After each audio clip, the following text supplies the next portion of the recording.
ನಮಸ್ತೆ friends, welcome back to my new video. ಇವತ್ತಿನ ವಿಡಿಯೋಲಿ ನಾನು 2024-25 ಯಾರ್ಯಾರು ಸ್ಕಾಲರ್ಶಿಪ್ ಅಪ್ಲೈ ಮಾಡಿದ್ದಾರೆ ಅವ್ರಿಗೋಸ್ಕರ ಅಂತ ಈ ವಿಡಿಯೋ ಮಾಡ್ತಾ ಇದ್ದೀನಿ. ಏನಪ್ಪ ಅಂತಂದರೆ, ನಾನು ಹಿಂದಿನ ವಿಡಿಯೋಲಿ ಹೇಳಿದ್ದೆ ಆಲ್ರೆಡಿ.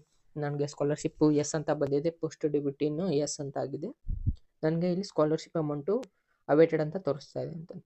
ಆದರೆ ಭಾಳಷ್ಟು ಜನ ಏನು ಕಮೆಂಟ್ ಮಾಡಿದ್ರು ಅಂತಂದರೆ, ಇನ್ನೂ ಭಾಳಷ್ಟು ಜನಗೆ ನೋ ಅಂತ ಇದೆ ಅಂತಂದು ಕಮೆಂಟ್ ಮಾಡಿದರು. ಅದಕ್ಕಾಗಿ ನೀವು ಏನೇ ಮಾಡಬೇಕು, ಸಿಂಪಲ್ಲಾಗಿ ಒಂದೆರಡು ಸ್ಟೆಪ್ಸ್ ಹೇಳ್ತೀನಿ, ಅದನ್ನ ಫಾಲೋ ಮಾಡಿದಾಗ ಫಸ್ಟ್ ನಿಮಗೆ ನಾನು ನನ್ನ ಸ್ಟೇಟಸ್ನ ತೋರಿಸ್ತೀನಿ. ನೋಡ್ತಾ ಇರ್ಬೋದು 24-25 ಇದು. ನಾನು 25-26 ಬಗ್ಗೆ ಮಾತಾಡ್ತಾ ಇಲ್ಲ, ಇದು 24-25 ಸ್ಟೇಟಸ್ ಬಗ್ಗೆನೇ ಹೇಳ್ತಾ ಇರೋದು. ಈಗ ಸ್ವಲ್ಪ ಲೋಡ್ ತಗೊಳುತ್ತೆ,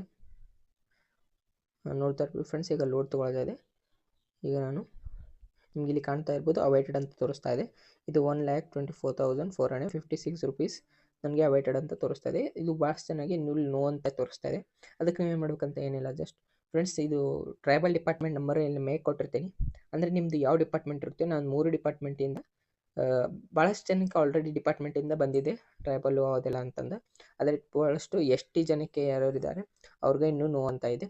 ಯಾರ್ಯಾರು ನೋ ಇದೆ ಅವರು ಈ ನಂಬರ್ಗೆ ಕಾಂಟ್ಯಾಕ್ಟ್ ಮಾಡಿಬಿಟ್ಟು ನಿಮ್ಮ ಕಂಪ್ಲೇಂಟ್ ರೈಸ್ ಮಾಡಿದರೆ ನಿಮ್ಮದು 24 ಅವರ್ಸ್ ಅಥವಾ 48 ಅವರ್ಸಲ್ಲಿ ಪ್ರಾಬ್ಲಮ್ ಸಾಲ್ವ್ ಮಾಡ್ತಾರೆ. ಹಾಗೆ ವಾಟ್ಸಪ್ ನಂಬರ್ ಕೂಡ ಕೊಡ್ತೀನಿ, ಅಲ್ಲಿ ಹೋಗಿ ನಿಮ್ಮ PDF ಹಾಕಿ ಅವ್ರಿಗೆ ರಿಕ್ವೆಸ್ಟ್ ಹಾಕಿದರೆ 24 ಅವರ್ಸ್ ಅಥವಾ 40 ಅವರ್ಸ್ ಅವರಲ್ಲಿ ನಿಮ್ಮ ಪ್ರಾಬ್ಲಮ್ ಸಾಲ್ವ್ ಮಾಡ್ತಾರೆ. ಅಲ್ಲಿವರೆಗೂ ಸ್ಟೇ ಟ್ಯೂನ್.